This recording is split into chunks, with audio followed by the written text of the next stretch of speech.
Estamos no ar dando início a mais um podcast denominado Pod 7. Isso porque somos uns 7 integrantes e juntos pretendemos abordar 7 temáticas diferentes e relevantes para a sociedade maruinense, sergipana e, por que não dizer, brasileira. Assim, meus queridos amigos, aqui nós abordaremos sobre direito previdenciário, direito criminal, direito civil, contabilidade, educação física, teologia, ciência política, direito constitucional, entre outros temas. Não perca, você será devidamente informado sobre diversos assuntos. E hoje nós contaremos com os seguintes integrantes. O primeiro deles está aqui em minha frente, o Manassés Gileade, que é um dos integrantes desse podcast. Ele é bacharel em Direito. Ele é membro da Igreja Evangélica Assembleia de Deus em Maruim. Conosco também está o nosso irmão Lucivaldo, que é advogado, também é contador e ainda é pós-graduado em Gestão Fiscal e Planejamento Tributário. Ele é membro da Igreja Evangélica Assembleia de Deus em Maruim e também é coordenador geral de missões lá daquele campo. Fazendo parte do programa de hoje, eu estou incluído e sou advogado, sou pós-graduado em Direito Penal e Processo Penal e sou pastor-presidente da Igreja Evangélica Assembleia de Deus em Maruim, e nós pretendemos aqui trazer assuntos para vocês que lhe traga esclarecimentos. Bem, hoje queremos falar a respeito ainda do assunto de ciência política. Nós iniciamos este tópico no podcast passado, mas hoje ainda é continuação e hoje queremos falar sobre a relação entre a política e o poder. Esse é o tema de hoje. Todos os programas que aqui nós abordarmos, nós pretendemos trazer assuntos técnicos de forma popular. Então, sem mais delongas, eu já quero me colocar aqui à disposição, porque hoje eu sou o apresentador do programa, mas também eles me colocaram como entrevistado. E eu sempre estou brincando aqui com eles, que eles me colocaram do canto da parede, porque é 2 contra 1, né? E é meu filho fazendo essa bondade comigo. Mas eu aceitei o desafio, porque juntos aqui nós estamos tentando adquirir conhecimento. Enfim, estou à disposição daquilo que eu puder responder e que juntos pudermos aprender. Vontade. Olá, senhoras e senhores. Estamos aqui para mais um episódio do nosso podcast. Eu quero agradecer a presença de Lucivaldo, que irá me acompanhar aqui e colaborar para o aprofundamento desse tema, que é muito importante, que é política. Como já foi dito, nós estamos abordando a ciência política, mas hoje, em específico, nós vamos tratar da relação que há entre a política e o poder. Então, já aproveitando o fio da meada, vamos para a primeira pergunta. Para o nosso entrevistado. Entrevistado, apresentador, entrevistado. Mil e uma utilidade. Mas não é bombril. Não é não. A primeira pergunta já vai...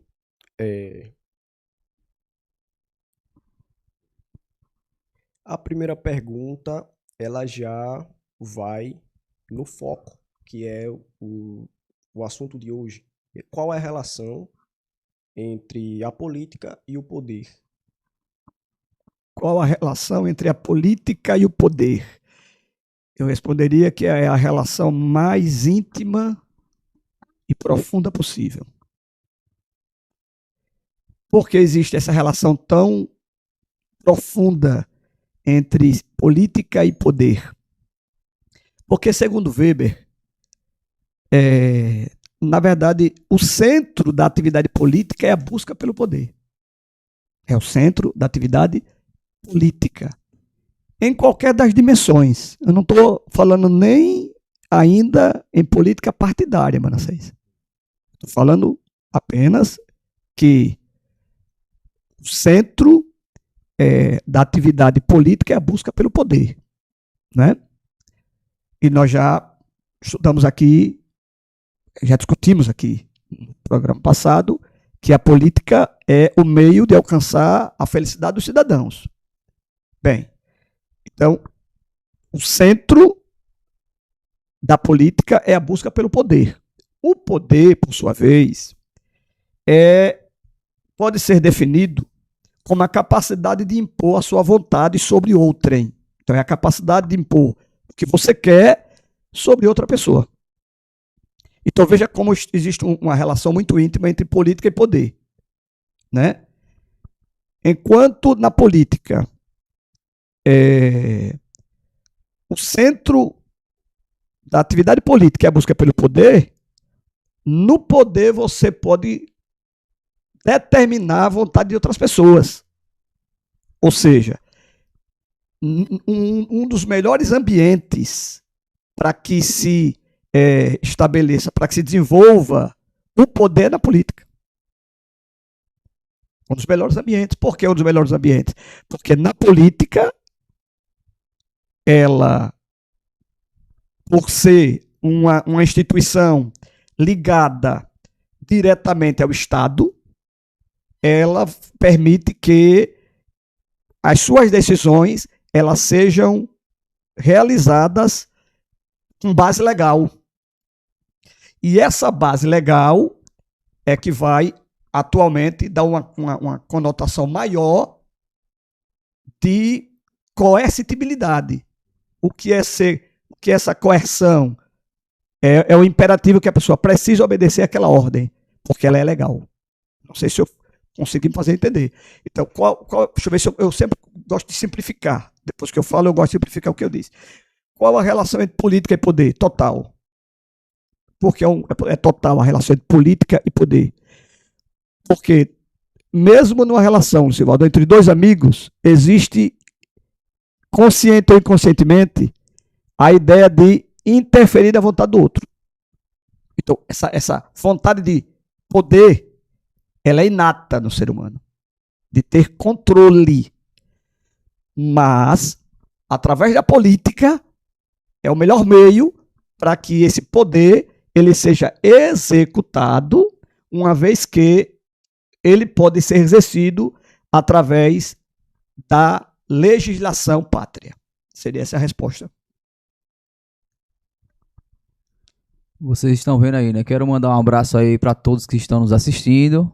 E diante dessa primeira explanação, né, do tema de hoje, a gente já consegue entender o quanto esse homem tem bagagem, né? Ele fala, Manassés, que é 2 contra 1, né? Mas o nível de conhecimento que ele tem, né? Vai valer por mais de 5, viu? Então teria que ter mais 3 aqui para estar direcionando as perguntas aqui para ele. É muita bondade. Estamos aprendendo juntos, pessoal. Então, uma temática muito importante, né? E acredito que durante o decorrer desse programa iremos aprender bastante. Então, eu queria trazer aqui, pastor Manuel Messias, mais uma pergunta, né? Para que a gente possa aprender um pouco mais. Qual o substrato utilizado pela política ou pela ciência política para justificar suas leis ou os seus atos? Qual o substrato utilizado pela política, pela ciência política, para justificar suas leis ou seus atos? Olha, o substrato, no caso, consiste na habilidade dos indivíduos ou grupos fazerem valer seus próprios interesses ou suas próprias preocupações. Ou seja, do que é que a política ou a ciência política vai se valer? É a pergunta que você está fazendo. Da manifestação dos cidadãos. Dos mais variados grupos da sociedade, das mais variadas instituições da sociedade, fazer valer os seus interesses. Porque quem estabelece, na verdade, numa democracia, o que deve ou não reger a sociedade é o povo. Então, qual é o substrato da política e da ciência política? A manifestação popular. aquele grupo que melhor se organizar. Tá ouvindo aí, né? Aquele grupo que melhor entender o seu papel na sociedade e fazer esta defesa de forma legítima e consciente, estará, por certo, contribuindo e oferecendo o substrato, ou seja, a base para a política ou para a ciência política. Não sei se eu me fiz entender. Né? Tá claro? Pronto. Então, estou à disposição. Tá certo? Já aproveitando a parte que o senhor relatou inicialmente sobre a relação que há entre a política e o poder, certo. Eu queria perguntar o que é o poder? Essa é a pergunta, o que é o poder? Certo. Mas eu queria, se for possível, acrescentar de que forma esse poder se constitui, se for possível responder. Porque... Não quer fazer logo 3 perguntas, não? Só 2, rapaz? Só 2. É meu filho, viu aí, viu? O que é o poder e de que forma ele se constitui? Como é que o Estado ou seus governantes, eles adquirem o poder para exercer no seu governo e, como é que eu posso dizer, chegar a influenciar, por exemplo, pessoas, a coletividade? Eu entendi sua pergunta. Vamos lá. Primeira pergunta que você me fez é o que é poder. Vamos lá. Né? Muito embora somos aqui religiosos, né? Sobre a Assembleia de Deus, mas aqui não estamos falando de poder sobrenatural, né? Aqui estamos estudando ciência política. É bom que se deixe claro essa observação. Manassés, segundo Max Weber, poder, Manassés e Lucivaldo, poder consiste na habilidade de os indivíduos ou os grupos fazerem valer seus próprios interesses ou preocupações, mesmo diante da resistência de outras pessoas. Então, olha como fica simples de entender o que é poder. Então, eu tenho poder quando eu consigo levar você a fazer alguma coisa, mesmo que você não queira. Então, vou dar um exemplo para ficar bem prático e ser compreendido por vocês e pelo internauta. Então, a pessoa está com som muito alto em casa. Chega a polícia e diz, baixa esse som que está alto, está acima dos decibéis. Só diz, eu estou em minha casa, não vou baixar. A polícia pode entrar na casa, através do flagrante delito, né? Pega o som e leva, quer dizer, veja. O que é que a Constituição vai dizer? Que o lar, ele é inviolável. Numa linguagem teológica é sagrado, mas não para a prática de crime. E aí a Constituição vai dar outras características, né, de desastre, enfim. Mas, sendo bem específico, o poder é essa capacidade de levar outros a fazer algo, mesmo que ele não queira. Como exemplo que eu dei, de você levar a pessoa a baixar o volume do seu som, se ele tiver alto demais. Sua outra pergunta foi de que forma... De que forma o poder se constitui? Como ele é instituído? Vamos lá, de que forma o poder se institui? Segundo Max Weber também, existem 3 tipos de poder. Existe o poder econômico, e aí fica fácil de nós sabermos do que eu estou falando. Existe o poder ideológico, que a própria palavra também já responde, né? Que é aquele poder baseado nas ideias, no intelecto. E ainda existe o poder político. Então, existem esses 3 tipos de poderes. Muito agora, poder é diferente de dominação. Max Weber, ele vai falar também de dominação.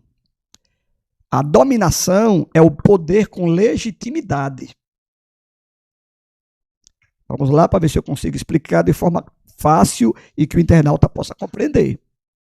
O poder é a capacidade de você levar outra pessoa a fazer algo mesmo que ele não queira. Eu já dei essa definição. Mas você pode levar a pessoa a fazer algo que ela consinta. O nome disso é legitimidade. Max Weber pode chamar isso também de autoridade. Então, Lucivaldo, o que é autoridade?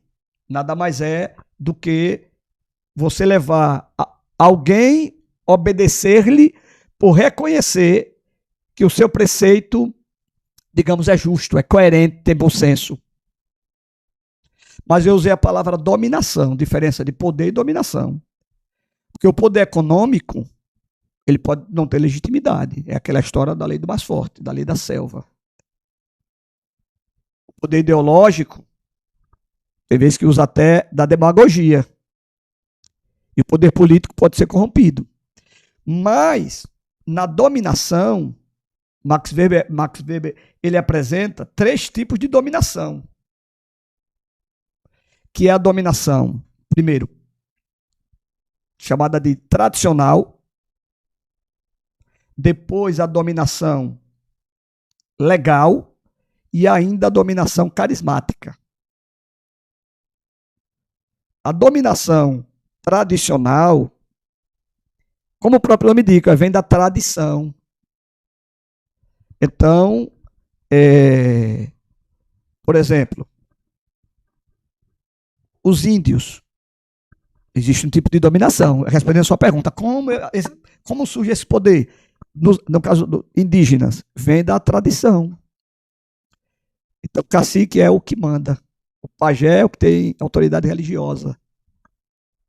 Já a dominação legal, ela se vale da lei. O nome já está dizendo, é legal, se vale da lei. Então, sai a impessoalidade. Melhor, sai a pessoalidade. Não interessa se é porque é um cacique, se é porque é um pajé. Né? O que interessa é que a lei determina. E é engraçado na dominação legal, porque todos são iguais perante a lei. Então, ao mesmo tempo que um representante do Estado, ele estabelece uma ordem para ser cumprida, ele também é objeto da ordem, de determinadas ordens. É por isso que a gente vê em alguns vídeos de blitz, que pessoas que pessoas que são autoridades, elas, quando são abordadas, elas querem confrontar, digamos, um policial de trânsito, por elas serem autoridades, e de fato são, mas só que na dominação legal, ela é racional, não é por tradição. Significa dizer o quê? Todos são iguais perante a lei. Se a pessoa está infringindo uma norma de trânsito, ela deve automaticamente ser também responsabilizada, independentemente do espaço que ela ocupe na sociedade. E ainda tem a terceira e última dominação, que é chamada dominação carismática. Esse tipo de dominação, ela surge de poder, né? Ela surge através do carisma.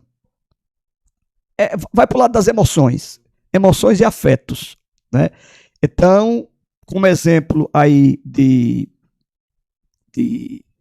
dominação carismática, a gente pode chamar, vamos dizer, os clubes de futebol.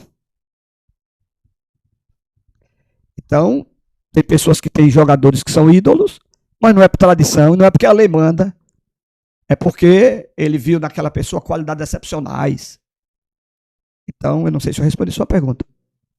O time, né? Tem gente que torce pelo Flamengo, vai fazer o quê? Né? Flamenguista aqui, viu?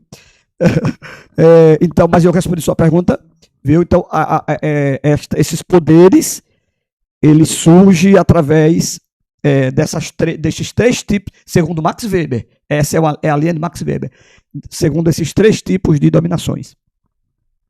Muito bom, né? Vá anotando aí, viu? Que são muitas dicas, né? Importantes e conceitos científicos, né? Não é palavra minha, nem palavra do pastor aqui. O que ele está trazendo para a gente aqui é embasado em estudiosos e filósofos, né? Inclusive, pastor Manuel, para a filosofia, o poder é o objeto central da política, certo?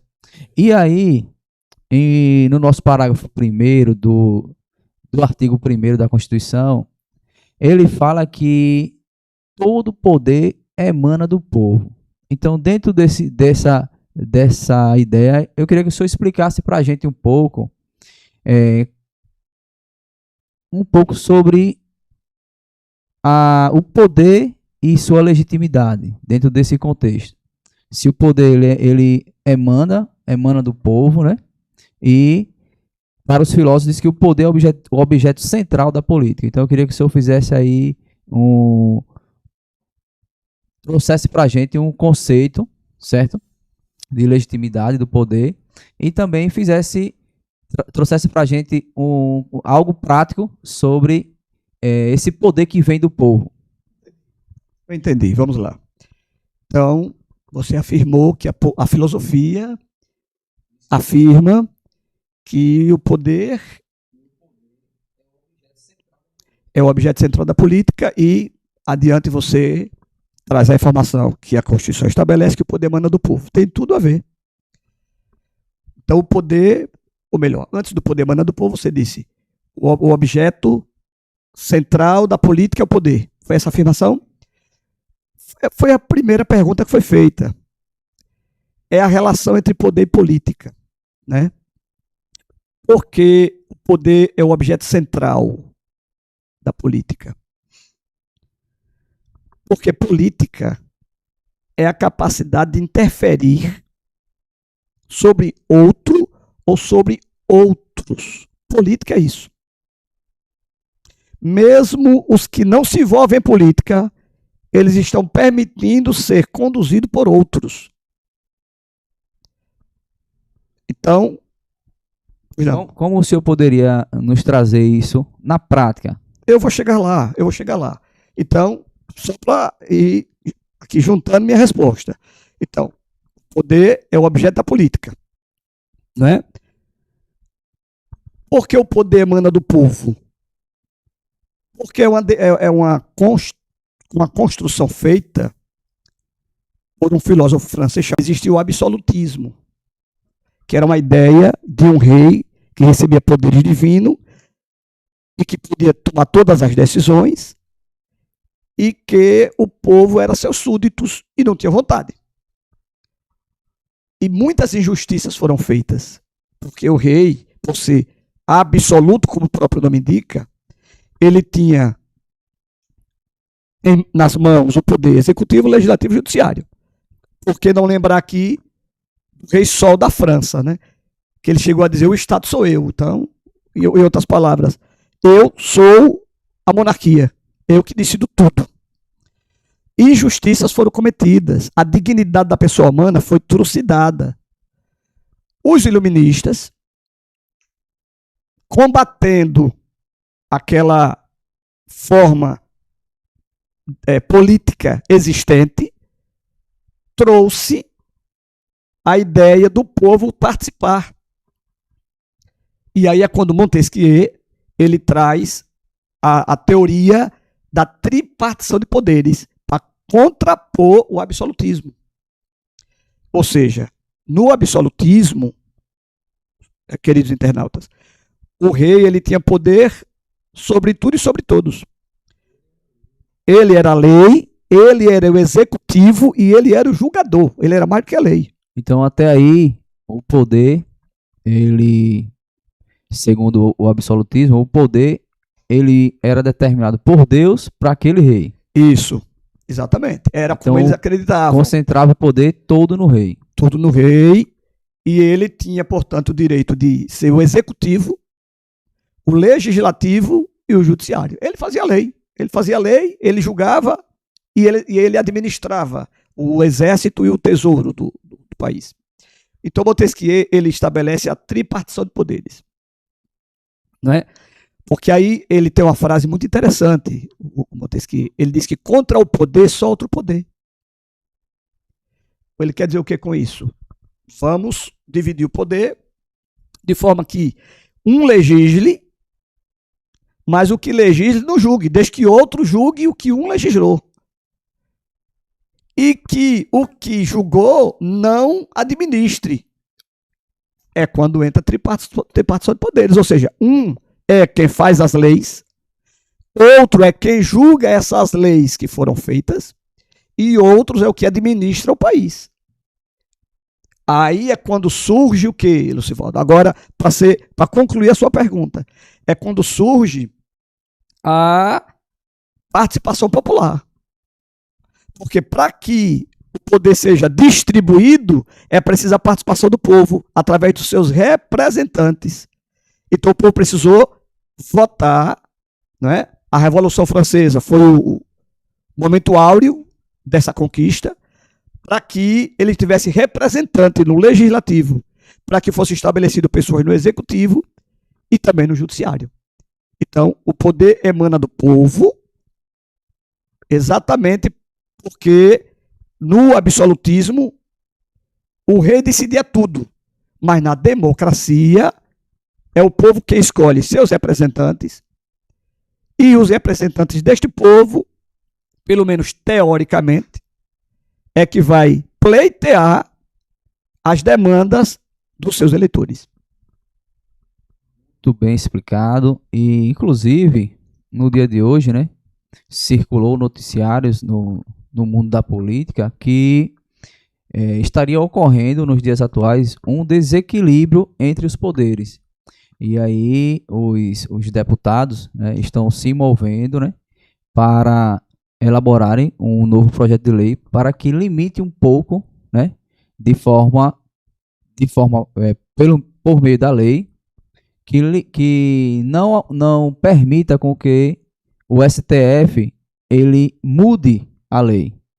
Ou seja, tem algumas decisões do próprio STF que eles dão a interpretação dele, de certa forma, diretamente, alterando uma lei que foi aprovada, tudo na Câmara dos Deputados. Então, hoje foi debatida essa temática. Então, o senhor trouxe essa explicação bem profunda, né? Então, eu queria que o senhor explicasse um pouquinho agora, resumidamente, esse equilíbrio. Por que é importante ter esse equilíbrio entre os poderes e, nos dias atuais, está acontecendo um pouco esse desequilíbrio entre os poderes? Senhor, a importância no equilíbrio dos poderes é porque é exatamente o equilíbrio que vai permitir que exista a democracia, o povo governe. Porque no programa passado, vocês vão lembrar, o internauta creio que quer lembrar, que nós falamos que existe 3 regimes de governo. Existe o autoritarismo, existe o totalitarismo e existe a democracia. Né? Então, por que é importante essa divisão de poderes? Para que uma pessoa ou um grupo, ele não fique com a responsabilidade de somente ele ou um pequeno grupo governe um país. Porque é muito poder, se for assim, é muito poder concentrado na mão de uma pessoa só. E o poder corrompe. E na mão de uma pessoa só é arriscado. O poder sendo dividido em 3 poderes, a gente ainda vê, como você acabou de dizer, um poder querendo se imiscuir em outro. Então, eu não sei se eu estou respondendo a sua pergunta, mas a ideia de divisão dos poderes é, repito a frase de Montesquieu, porque contra um poder só outro poder. Então, contra um executivo arbitrário, tem que ter um legislativo, um executivo forte. Mas contra um judiciário arbitrário, tem que ter um legislativo forte, que faça leis e mude e altere. Né? E contra um legislativo arbitrário, que exista um judiciário forte. Então, a tripartição de poderes é chamada de check and balance, né? É freios e contrapesos. É exatamente para que a vontade popular ela seja devidamente representada no Estado. Por que a vontade popular? Porque você observa que o povo vota em vários partidos, em várias ideologias, em várias ideias diferentes. Ou seja, a vontade do povo é que exista pluralidade. É exatamente o que a Constituição estabelece lá no seu artigo 1º, tem que ter pluralidade. Então não é uma pessoa ou um grupo que vai determinar o que, no caso do Brasil, 210 milhões de brasileiros desejam. Né? Acho que é isso aí. Perfeito. Então, os poderes, eles são harmônicos, porém independentes entre si, né? E a discussão era justamente essa, porque tratava de uma ideia de mudança na escolha dos ministros do STF. Por quê? Hoje, o poder executivo, né, é um poder independente, né? Porém, algumas ações do STF trazem um entendimento para parte dos estudiosos do direito que hoje o poder executivo estaria com domínio também no poder judiciário, que seria no STF, por conta de quê? Que as indicações dos ministros são feitas pelo poder executivo, ou seja, pelo presidente da República. Então, quando o presidente da República ele já indicou 1/3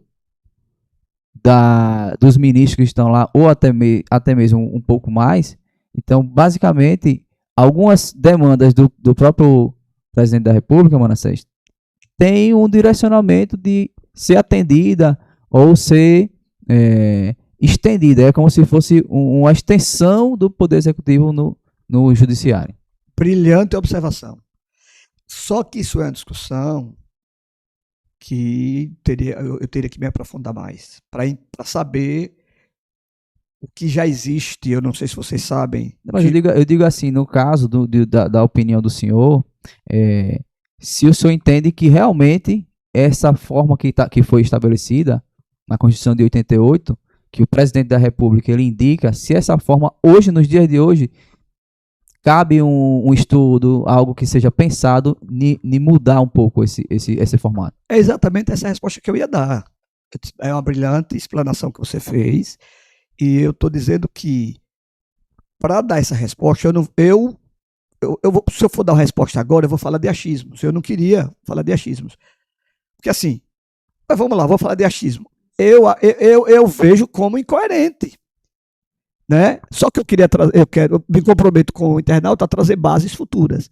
Mas claro que é incoerente, porque uma das características do judiciário é a imparcialidade. Né? E como é que o judiciário vai ser imparcial se quem indicou o juiz que vai me julgar, se quem irá me julgar é alguém que eu indiquei? Inclusive, é um dos institutos jurídicos, a imparcialidade, a suspeição. Tem juízes que só pelo fato de ser amigo de alguém é independência. Tem juízes que pelo fato de ser amigo de uma das partes, ele se apresenta como suspeito. Eu já tive processos. Eu nem sabia que o juiz era amigo ou que o juiz tinha envolvimento com a parte, mas ele, quando viu quem era a parte e que ele tinha envolvimento, ele se apresentou como suspeito. Existe esse instituto, mas no caso do STF não existe, eles não se apresentam como suspeitos, e isso de fato é muito, no mínimo, frágil, é muito frágil. Acho que deve sim, eu vou pesquisar, me comprometo de trazer para vocês e para o internauta, já deve existir alguma discussão, alguma proposta, eu acredito que já deve existir, porque essa insatisfação que você traz, ela não é de agora, ela é antiga.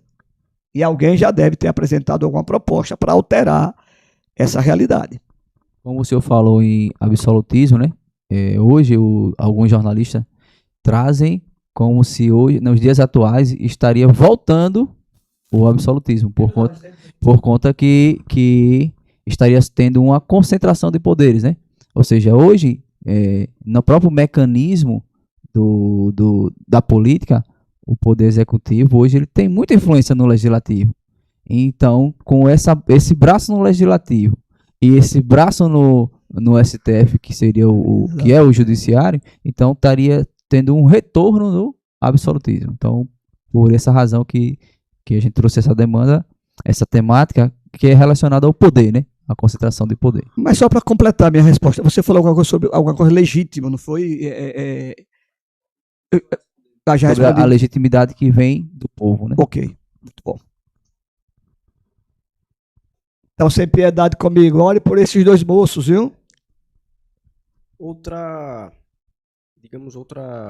aspecto que já foi até mencionado pelo senhor foi que está dentro do poder e da política, dessa relação entre poder e política, está a autoridade.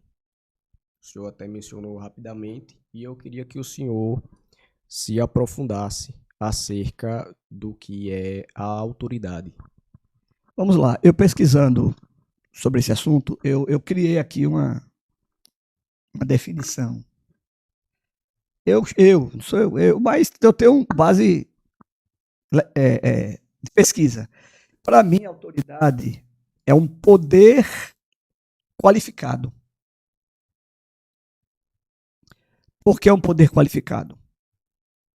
Porque eu disse para vocês que o que é poder é a capacidade de levar o outro a fazer aquilo que a pessoa não queira. É um poder. A autoridade, você tem a capacidade de levar o outro a fazer o que você quer, mas só que é através do consentimento. É através da legitimidade. De alguma forma, a pessoa olha para você e vê que você tem, vamos colocar entre aspas, competência para o que você estava pedindo. Por isso que você é autoridade. Por isso que eu chamo de um poder qualificado. Então, se você vai para o médico diz assim, olha, você vai precisar tomar essa medicação aqui. Mas é sim, senhor. Né? Porque existe no médico, na figura do médico, uma autoridade. Então, é um poder qualificado. Entende? E por que é qualificado? Para ficar claro. Né? Aí vamos para a ideia de Max Weber, que o que vale é ele. Né? Eu sou uma gota do oceano. Né? Ele vai dizer o seguinte, a autoridade é a característica do poder através da qual quem a possui tem legitimidade ou tem o consentimento daqueles a quem cumpre seguir as obrigações prescritas. É a mesma coisa. Então, quando a pessoa é vista como digna de ser obedecida, porque o que diz está com base na lei, porque o que diz é uma coisa que faz sentido, que é coerente, tem bom senso, porque o que diz a pessoa aceita como algo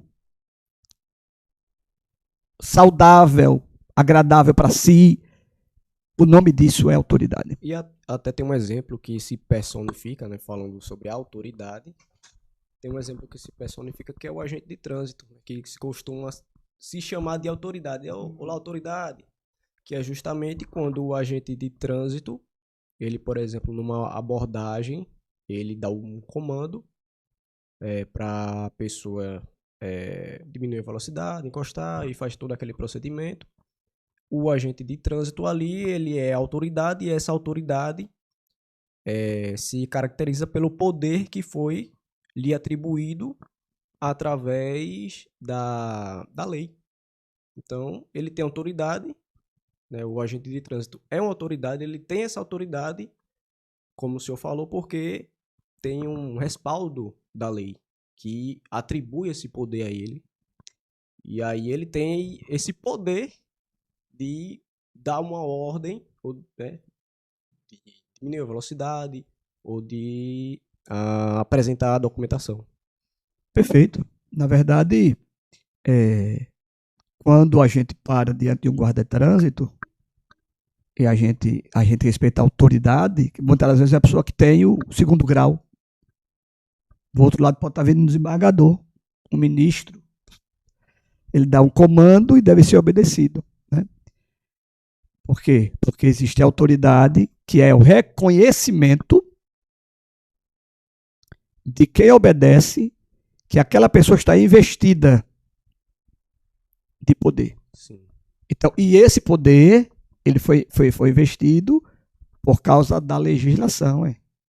Então, Qual é a base daquele poder? Ele tem, eu reconheço, ele tem legitimidade. Olha, voltando para Max Weber. Porque qual é a base? É a base legal. Guarda é a base legal. Mas eu posso ir para uma tribo indígena e a pessoa respeitar a autoridade com base na tradição. Reconhecer a autoridade do cacique, do pajé. Faz lá a sua ritualística religiosa e os índios vão lá e obedecem. Porque vem dele a autoridade. Ou seja, um poder legítimo. Mas com base em quê? Na tradição. E assim por diante. Muito boa explicação, pastor. Mas aí também ocorre que existe muita confusão, né? E aí eu queria que, nesse tema de autoridade, mas eu queria que o senhor diferenciasse, então, a confusão que é feita entre autoridade e autoritarismo. Então, eu queria que o senhor diferenciasse esses dois temas para a gente. Não é difícil, não, diferenciar autoridade para autoritarismo. Nós já conceituamos autoridade, né? Então, a característica através do qual a pessoa reconhece, consente. No autoritarismo, não existe esse consentimento. Não existe a legitimidade. Ainda assim, a pessoa que usa de autoritarismo faz valer a sua autoridade. É a desproporção. Enquanto na autoridade a pessoa envolvida com a autoridade permite, consente, concorda, no autoritarismo você não consente, não concorda, e eu vou usar uma palavra bem simples para todos entenderem, a pessoa lhe atropela. Vai ser assim, ponto final. Então não existiu uma concordância nem legal, usando novamente a base que eu falei de Max Weber. Então não existe nem a dominação tradicional, ou seja, não é porque ele não é cacique da minha tribo, então não tenho por que obedecer. Ou então ele não tem respaldo legal, ou ele não é alguém que eu tenho carisma, mas a pessoa chega e impõe. Então, no caso do autoritarismo, existe uma extrapolação de medidas, existe uma desproporcionalidade, porque a pessoa não tem legitimidade e lhe obriga a atendê-lo ainda assim. Está claro ou não? Muito, muito claro, né? Então, acaba que é o uso do poder sem a legitimidade, né? Ou seja, o uso do poder sem que ele foi emanado do povo. Seria isso? Emanado do povo ou da pessoa, né? Porque no autoritarismo, vamos lá, vamos recordar aqui, para ver se fica mais fácil, quando nós falamos aqui no episódio passado dos 3 regimes de governo, né? Que são totalitarismo, autoritarismo e democracia. Na democracia, existe uma divisão de poderes. No totalitarismo, uma pessoa ou um poder ou um pequeno grupo comanda a seu alvedrio, unicamente segundo aquilo que eles acham que é melhor. No autoritarismo existe essa mesma característica de não tenho legitimidade, mas mando, mas eu quero demonstrar que eu tenho competência para isso. Então, na autoridade eu tenho legitimidade. Senão eu vou estar repetindo. Na autoridade eu tenho legitimidade. Eu tenho consentimento. No autoritarismo eu não tenho nenhum tipo. Acho que a forma de vocês guardarem é essa. Para repetir aqui, para ficar registrado assim. Na autoridade eu tenho consentimento. Eu tenho legitimidade. Permissão. A aceitação do outro. No autoritarismo eu não tenho nem permissão, nem aceitação. Mas ainda assim o outro impõe a sua vontade. Entende? O outro não tem base na tradição que é uma dominação estabelecida por Max Weber, não tem poder advindo da base legal, que é outro tipo de dominação estabelecida por Max Weber, e nem da carismática, mas ainda assim ele quer que você faça, e ele vai usar força, né? A característica do autoritarismo é que ele vai usar força para obrigar, a força ou a violência, para obrigar a pessoa a executar. É isso.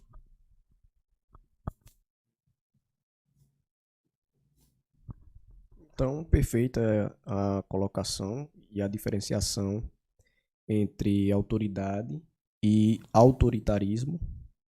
É importante nós sabermos e entendermos a diferenciação entre esses dois tipos de poder, para sabermos como se comportar e também como defender os nossos direitos, caso ocorra, por exemplo, um abuso da autoridade, que significa o autoritarismo. Agora, se você me permite, só para ficar.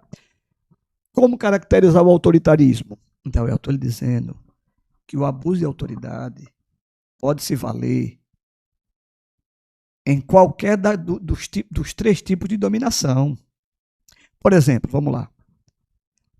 Um cacique, ele tem autoridade sobre os índios? Sim ou não? Mas se ele quiser que os índios façam alguma coisa fora da sua alçada, ele está sendo autoritário. Um juiz de direito, ele tem autoridade? Já estou falando de que tipo de dominação? A legal, né? Tradicional, agora legal. Ele tem autoridade? Tem. Mas se numa audiência, ou se ele estiver dirigindo e o guarda quiser parar e ele não tiver habilitação, ou o carro estiver atrasado e ele não quiser submeter, ele está usando de autoritarismo. Se Neymar é um modelo para tantos jovens, na forma de se vestir, de cortar o cabelo, etc., ele quer obrigar, olha aí, porque o segredo, o autoritário, ele vai querer impor, obrigar, usar força, a chantagem, a violência, se for o caso, para que os seus torcedores, ou seus fãs, né, façam o que ele quer, ele também estará cometendo o autoritarismo. Ok? Perfeito, é esse acréscimo que só abrilhantou mais aí o entendimento. Eu espero que vocês tenham compreendido cada ponto que foi discutido aqui, né? E eu acredito que tem mais alguma coisa, Sivaldo, a perguntar, acrescentar. Não, só, Manassés, agradecer, né, a brilhante explanação do pastor Manuel Messias, trouxe muito conteúdo pra gente e trouxe de forma simplificada, né, de forma que a gente entendeu, e só saio daqui sabendo mais, né, ou seja, ganhando conhecimento, isso que é muito importante. Muito obrigado. Exatamente. Prazer, eu estou ganhando mais do que eles, ou no mínimo igual a eles, porque eu estou aprendendo. A ideia aqui não é quem ensina e quem aprende, é quem juntos resolveu sentar para pesquisar sobre ciência política para compartilhar com o internauta. Senti falta da pergunta, se quiser, dentro dessa, qualquer outra pergunta de concurso, senti falta da pergunta de concurso. Eu gostei daquela proposta, se quiser fazer o próximo programa, traga, que é sempre boa.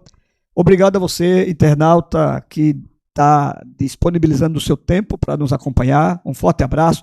De hoje a 8, nós continuaremos dando sequência falando sobre ciência política. Um novo tema estará vindo aí. Até a próxima.